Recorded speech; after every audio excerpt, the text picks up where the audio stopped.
ఈ ప్రాజెక్టు నేను ముఖ్యమంత్రి అయిన తర్వాత 2014 ఎలక్షన్స్ అయిన తర్వాత 7 మండలాలు తెలంగాణలో ఉన్నాయి.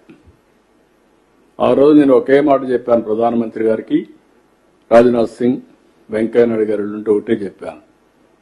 7 మండలాలు తెలంగాణలో ఉండి మీరు నేషనల్ ప్రాజెక్ట్ డిక్లేర్ చేస్తే ఆ 7 మండలాలు రాకపోతే ఇది ప్రాజెక్టు పూర్తి కాదు.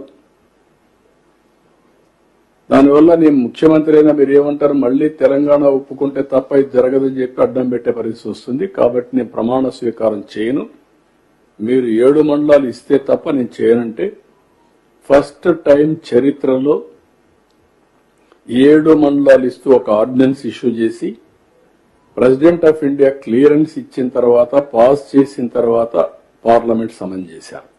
ఇంతవరకు ఎప్పుడు జరగల.